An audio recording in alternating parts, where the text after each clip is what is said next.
Hey, Larry, how are you? What's going on, GP? Coach Grant in the house. I'm happy to be here. Oh man, this is a treat for me, but this is going to be more of a treat for my listeners. And if my listeners are feeling a little low on energy, they are going to get pumped up because I will tell you that Larry is not short of any energy, any motivation. He will get you going. So I'm really excited to share just not only your energy, but your stories, your perspective, especially through the times that we're going through right now. So we're going to hit on mindset and leadership and motivation and how to deal with the pandemic. And I just can't wait to get into your mind and have you share everything that's in that body right there. So I'm really excited to have you on the show. Grant, I'm excited to be here. Thank you for the opportunity. To your guests, make sure you have your seatbelt on or you might fall off. That's no joke. I love it. I love it. Well, let's get into the first question that I love. It's about mental toughness. And I say this all the time on my shows. Um, we all know what being mentally tough feels like, what it looks like. We have an understanding, but everybody has just a little bit of a different paradigm or lives within a different paradigm with mental toughness. So when you think about the two words mental toughness, what does that mean to you? Yeah, it really means being able to act on what we all know. And that's taking anything that can manage the emotions around it, address it, and then move on. The term that I like to use around mental toughness is the term Fido. And I'll tell you, Grant, that's not the name of my dog. My dog's name is Shaq. I'm a big Shaquille O'Neal All fan. right. He's a 4.8-pound Pomeranian. I'm afraid of dogs. But Fido stands for F it, drive on. And essentially, I use it all the time. That's my team name for the viewers that can see. This was a bat that was given to me by my team, and you'll see Team Fido. Fido means F it, drive on. If something comes up, F it, drive on. We all get hit with obstacles, Right. but I'm looking for folks that'll find a way over them, under them, around them, and if you have to, boom, kind of like Nate Robinson previously, boom, you just knock it out. Exactly. And I love that you brought that up because there was a female basketball player that I worked with. She was actually a couple of years ago. She was the number one recruit in the nation. She plays at Stanford now, and she had this thing like when her shot was off or when something happened that didn't go her way, she'd just say "F it, next bucket." Got to get your mind right. And I've got a story. I don't know if I can share a story with you, but Oh yeah. you're talking about basketball balling. I'm a baseball guy. And I played baseball at University of Maryland. My dad ran track at Maryland. My sister, who's 10 years younger, she ran track at Maryland. I'm the black sheep of the family, literally and figuratively. They're like, baseball? I'm like, yeah, you run after you hit the ball. They're like, okay, we'll let it slide. My freshman year, I start off on the bench. I was number 3 on the depth chart coming out of the fall. I'm not a math major, but I said number 3, there's 3 outfield positions. I'll be starting. I wasn't. I was sitting on the bench. I was playing the position of one for my first 24. It doesn't take a mathematician to know that is not good. That's well below the Mendoza line. It says, hey, coach, can I get in? Nope, you're left out. So I remember we were at UNC Green. I came down from Maryland. After the game, I think I got in 7th inning, struck out twice. What else is new? I called him and I said, hey, Pops, I can't play Division I. I definitely don't belong at the ACC. And my dad, being the type of guy he is, he reached through that phone and he yanked me up with some words that I can't repeat to your listeners, but use your imagination. He said, dude, you got my name, Larry Long Jr. We don't roll like that. He said, you got to get back to the drawing board, get back on the tee. And most importantly, you got to get your mind right, because it's kind of like the Henry Ford quote, whether you think you can or whether you think you can't, you're right. I was already defeated. I'm stepping in the batter's box thinking, uh-oh, am I going to strike out again? Uh-oh. Instead of having that confidence, instead of having that mental toughness, as you talked about it, and that internal belief, I was already psyching myself out. And my dad was a jumper. And I remember he would visualize before his jump. He would go through his routine, and essentially he would get his mind right to have success.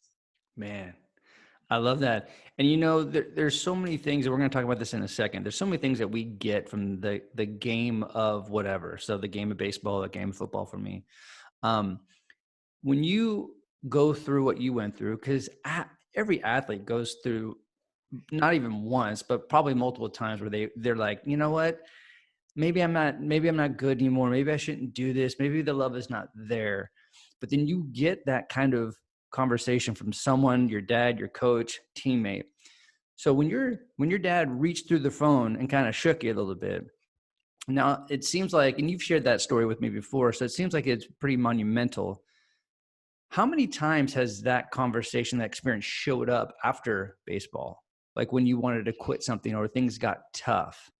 Yeah, it's and Grant, you're a little sluggish, but essentially I'm going through that right now. I'm going to keep it real with you. Cool. And launching my side business as a motivational speaker has been tough to manage. And essentially I've had to power through, and thankfully, God bless, my dad's voice still shines loud and still shines bright, that Larry, you've got to believe it in your heart and believe it in your mind if you ever want to have a chance at success. And I'll tell you how powerful the mind is, Grant. My dad grew up in Baltimore City in the projects of Baltimore, only one from his family to graduate high school. It was December 10th, 2015, the day before he passed away. Hey, Pops, how you feeling? Larry, I'm feeling the best I've ever felt. That was a bold-faced lie, but he was putting in his mind, he was speaking into existence that, hey, if I can think it in my heart, think it in my mind, my body will follow. Now, unfortunately, it didn't work out that way, but that was just, for me, I look back at it, and it's like, first he wanted to comfort me that, hey, I'm okay. You don't need Right. to worry about me. And secondly, he was trying to pump himself up that, hey, I can overcome anything, even the physical ailments, with the power of my mind. Exactly. And I'm sure you've heard this, but I tell myself all the time, if I'm feeling off, I'm not feeling good, or there's negativity inside me, I always tell myself, I don't have to feel good to perform well. And, and there's more often than not when I'm not feeling right, but I do the right, I honor my routine and I do what I need to do. When I get through it, when I get through on the other side of the dark side, that's when I'm like, yeah, like I trusted myself.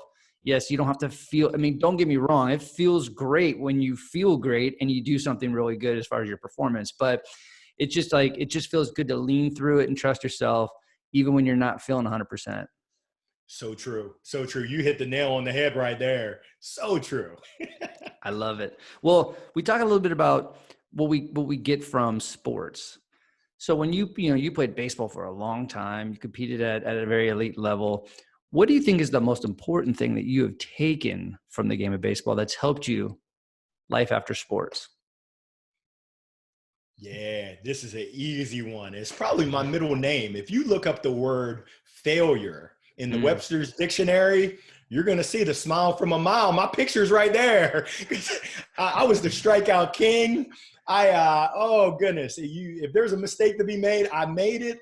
But essentially, I learned that, hey, you've got to, as you said, you've got to lean and you've got to fail forward. And essentially, even if you fail forward, make sure you fall down on your back, because now you're looking up, which gives you a chance to do it again. So I exactly. can tell you that and in sales, you're going to fail more than you succeed. In baseball, if you're a 70% failure, you're getting a pat on the back and you're going to the Hall of Fame. In Exactly. sales, if you're a 70% failure, you're going to be hitting your quota in a lot of places, and you're going to be getting a nice little commission check. Yeah. So it's one of those things. And as an entrepreneur, it's one of those things where you're going to run into a lot of brick walls. But those folks that can't handle that and aren't able to get comfortable with being uncomfortable, it's not for you. And it's not for everyone. Not everyone is built tough. And even for someone who is, I mean, I think I'm built tough, it's still tough. But it's getting coached up and making adjustments, just small adjustments. The little things mean so much in baseball, in sales, in business, and in life. So that would be my most critical lesson that I learned. Well, and when you think about transition, right? When you left the game of baseball, right? Obviously, you took some things with you that are going to, help you with life after sports, life after baseball. But how was your transition when you left the game of baseball? Because there's a lot of great stories of people that had an incredible transition. Because it's, for the most part, it becomes our identity especially when you play a sport for so long. So, and there's been some stories out there that are very tough to hear as far as a transition. And mine's tough. I mean, I took almost 2 decades to get over my stuff and to deal with identity issues and depression and all that stuff. So with you, how was your transition leaving the game of baseball? Yeah, I'm going to tell you, Grant, I was fortunate. I was blessed. My parents always told me, hey, your priorities, you better get your priorities right. It's Right. faith, it's family, and then it's everything else, fitness, the game of baseball. But they pretty much groomed me, and they showed me. I remember when I was younger, my dad was still training to go to the Olympics. He was still working out, but he was still working. It's like, hey, let's move on to the next chapter. So for me, I had internships while I was in college, which was a little bit unique. I was still playing summer baseball, but I said, hey, I need to get this experience if I want to position myself to have success when that chapter closes, because it's going to close. And I had this conversation. I have a gentleman that works with me that played in the NFL, and he said, I always thought that if I thought about life after football, which is my identity, I'd be showing weakness and I wouldn't be able to have success at the task at hand. And when he and I had that conversation, he was going through where the light was at the end of the tunnel. And it wasn't his doing, but essentially this game has a way of shutting that chapter for you. And essentially we work through, what are your priorities? What's important to you? Where do you get joy? And where do you want your identity to be after being football player, which his whole life, his father played in college, his Yeah. uncle played in the NFL. That's his identity. But you've got to have an identity in addition to football player. What does that look like? So my example, I've really been fortunate, been blessed that I had essentially that example. Yeah. You know, and we've talked a lot about this on my show, but when it comes to transition in identity, I think it's really, really important that when we're working with kids and the younger generation is to really ask the question, who are you? Who are you outside of the sport? And even as adults, who are you outside of your role at work? The more you have a good sense of who you are, then when you deal with transition, when you have to make a complete 180 or just change your environment, you're a little bit more grounded because you know who you are, and it's not this identity, this thing that's, you know what I mean? So that's something that it took me a long time to understand that, but now it's a beautiful thing when you get to have a 15-year-old tell you that they're a musician, they're a brother, they're an avid book reader, right? They are other things outside of their sport. It's absolutely amazing to see, and to see them serve as that example to others, because people watch. I mean, whether you know it or not, people are watching you, Yeah. Dr. Grant. I know people are watching me. I got a 7-year-old and an 11-year-old that are watching me all the time, and they're so perceptive. So it's really a responsibility for all of us. When you know better, you got to do better. Yeah, for sure. And I want to bring this up too, because I think the basis of, the work that I do, whether if it is mental skills training or leadership training, where we get to be so great starts with our energy. Now there's other things that we can focus on, mindset and visualization and breathing, meditation, and all that, the mental skills piece. But your energy, I mean, I can only imagine being in front of you, what it would feel like. But have you always had this energy? Like, what do you do to cultivate your energy? What do you do to protect it and enhance it? Or is it just, man, you wake up and you just switch on that switch and you're just, boom, I'm Larry? I'm a person just like everyone else. I have bad days. If I watch the news, I'm in a bad mood for the rest of the week, but I make choices. And to answer your question, yes, I remember we lived in Grand Island, Nebraska. My mom tells me the story. We lived in an apartment and there's tornadoes that come. I don't remember this. I was too young, but everyone's down in the basement and they're scared. And I don't know, 5 years old, running around, smiling, jumping around. Everyone's like, sit down, you big dummy, you little dummy.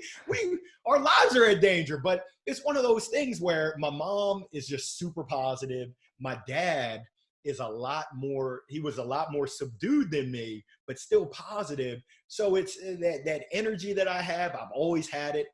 I make a choice to not surround myself. And I think it's Jim Rohn who said, you are the average of the 5 people you spend the most time with. So if you surround yourself with negative Nancys and negative Nellies, chances are you're going to be negative. It's going to be, but I make a choice where I try to surround myself with positive people that are Tiggers and not Eeyores. The guy that I work with, Momo, he talks about there's Tiggers in this world and there's Eeyores.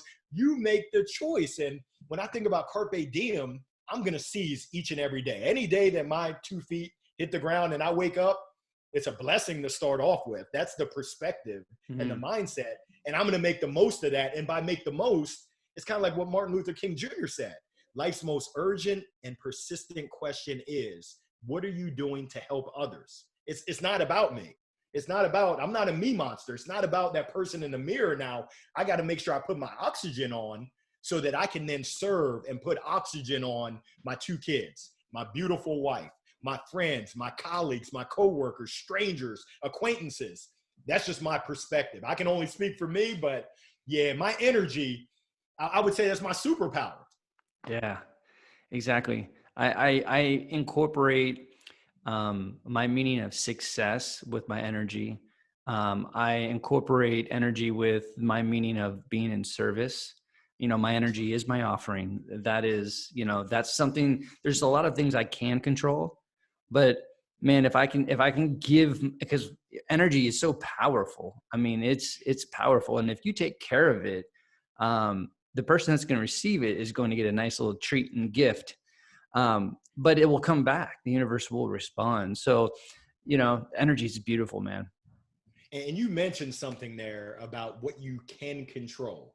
Now, we don't know each other all too well, but I love to eat.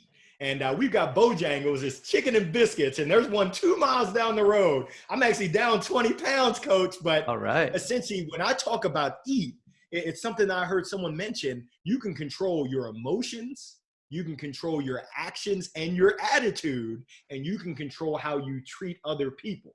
Yeah. Outside of that, eat. There's really not much you can control. I can't control what other people are doing. Other people are even wackier than me, but I can control how I react to it. When that tennis ball gets hit underneath the net, I can control how I deal with it. Forehand, backhand, it's the same thing with situations that just happen every day in life.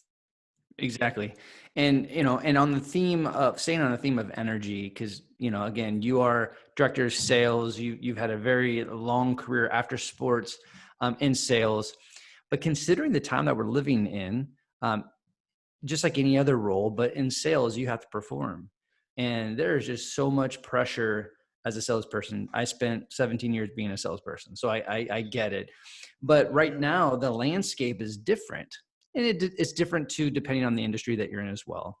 But if you were going to share with somebody, a salesperson going through the pandemic right now, someone who is Debbie Downer, energy is low, they're not taking care of themselves. So what are some of the things and pointers, advice that you would give this salesperson?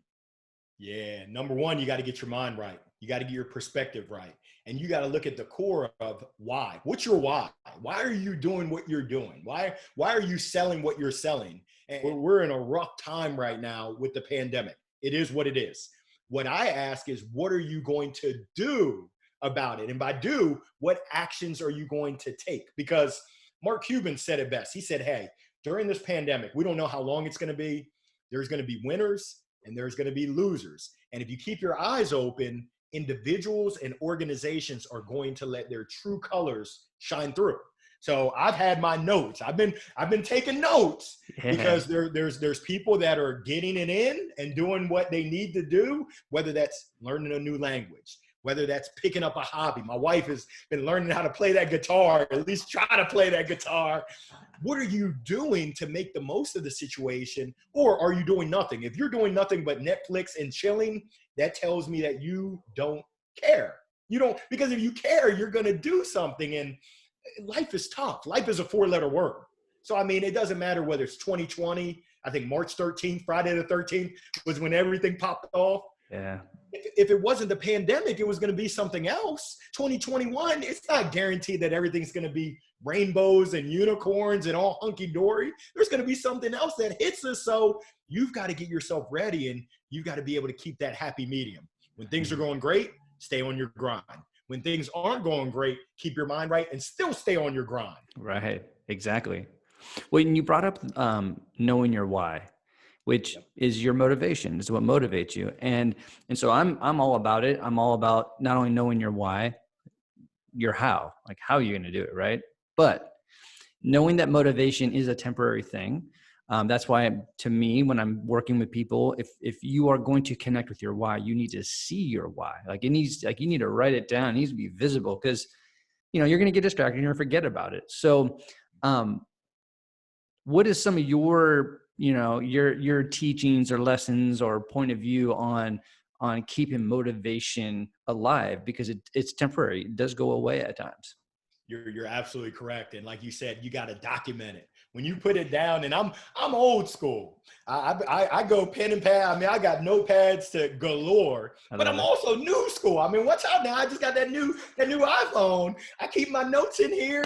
It's really having that daily reminder. I've heard some people that laminate it. They put it in their mirror. They put it in their shower so that they can see it over and over. But for me, this is just me personally. I can't speak for anyone else. I can barely speak for myself. But essentially, my why is, Larry, what are you doing today to help someone else out? What are you doing? What are you physically doing to help someone else get to that next level? And when I think about next level, everyone's at a different level. Russell Westbrook, basketballer, averaged a triple-double 3 seasons in a row. During the offseason, he's still working on raising his game to the next level. Now, he's not working on his defense. He was playing in Houston. Now he's over at the Wizards, but he's working on his three-pointers. Hey, Larry, what are you doing to step your game up? And then what are you doing to help others? It's great to show the example, but you also need to help guide. My job as a leader is to take action and to help guide people, serve as that Sherpa, so that they can take their respective game professionally and personally to that next level. You brought up service, which I believe that it's the number one role in the world. If you want to hold a role that has so much just meaning and love and joy to it, be in service. So, and I know that you are. I mean, you can just tell it oozes out of you. What does being in service mean to you? And then describe the feeling when you are in service. To me, it's just a way of life. And we've all played sports. We've all worked in jobs and been in situations. You can tell where someone's mind and their heart is at. I call them me monsters. If you're a me monster, I don't have time for you. If you wake up and all you care about is me, I mean, it's kind of like Young Jeezy. I don't know if you listen to rap, but Young Jeezy has a song talking about go-getters. And I love go-getters. I love a go-getter. Go get it. But I really love, and I know we talked about this, go-giver, because you gave me the book recommendation. It's on my queue in Amazon. Be a go-giver. I want people that are go-getters and go-givers. So, I mean, for me, it's all about how much can I give? And there's two people in this world. There's the people that want to give as much, and then there's the others that just want to take as much. And if you have the mindset of giving with no expectation in return, it's magical. That's the silver bullet, the magic dust to success from my experience. I can't talk for anyone else, but when you are pure, when you are authentic about just giving to help others succeed, and that's why I love coaching. I mean, some of my proudest moments, you ask me, how does it make me feel? When my team gives me a bat because they know I like baseball, and it says Coach Long, Team Fido, by hook or by crook, which is hilariousm. And then, what you talking about, Willis? Which my teams normally make me say, what you talking about, Willis? That just means so much. And when I'm able to see my reps, my former colleagues, move on to accomplish their goals, whether it's leadership, whether it's enterprise sales. I got one rep who's in New Mexico. He's a physical therapist, Big Cameron. It's like, wow. You followed the process, you stuck with it, and you were able to accomplish what you wanted to accomplish. 2 thumbs up. There's no better feeling. No better feeling. And you also, again, you brought up leadership. And I'm interested just because, we live in different times right now, and you are leading a sales team. What are some of the things that you have trusted within to provide good relationship or a good leadership? Or what are some of the things you had to tweak as a leader during this time? Yeah. So, I mean, some of the keys to good leadership is really communication and care. And essentially, there's a saying, I don't know who said it, but no one cares how much you know until they know how much you care. And this is coaching. This is in the boardroom. This is in sales. If you don't care about me and you show me that you care, I'm not going to run through a wall for you. Ain't nobody got time for that. So as a leader, I've got to show my people that I care. And that comes down to communication. Are we talking and having genuine conversations about, hey, how are you doing? Not, we keep score. I mean, we keep a scoreboard, which is why I love sales, but it's more than that. It's more than just sales. It's about people's lives. So I want to know, how are the kids doing? I got a rep on my team who's got 5 kids down in Birmingham. They've recently got hit with hurricanes that came through. Electricity went out. Hey, talk to me about the fam. What's going on? How did the flag football game go? Hey, little man's playing fall baseball. And that's just genuine. People can smell BS from a mile away. Totally. So you got to be genuine, but you've got to show and prove that you care about that connection. You care about the human being first, and then we can get into the business side. Then we can get into the process to follow so that we're now achieving the goals and we're all winning, which is what we all want. But leadership, it's not a title. I mean, there's plenty of leaders out there that don't have a title. There's plenty with the title. They ain't leading nothing. I mean, no one's following them. It's like, ugh, how did that happen? Yeah. But I mean, and you talked about the adjustment. Times are, I mean, each individual is an individual. I've got reps on my team that are single. I had a rep who told me, hey, Larry, I feel like the walls are closing in. I'm in a small apartment. I'm by myself. And I said, hey, I'm here to help. I'm here to support you, but I'm also going to get you tied in. We have an employee resource we have professionals that can help you manage through this time. And it's not a simple fix of do some push-ups and shake it off. When you talk about mental toughness and you talk about mental health, these are real serious issues that folks are going on. I've got one rep who just had a newborn baby.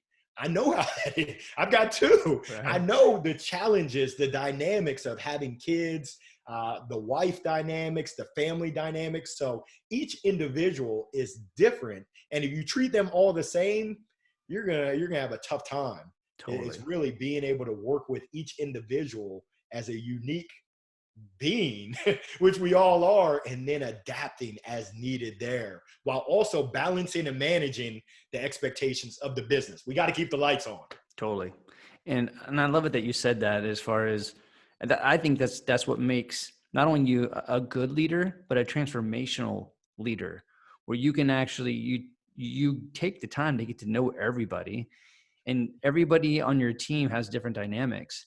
And if you can plug into those dynamics and support them and guide them, man, you have a whole army behind you that's going to get your back because you've taken the time to really plug into them.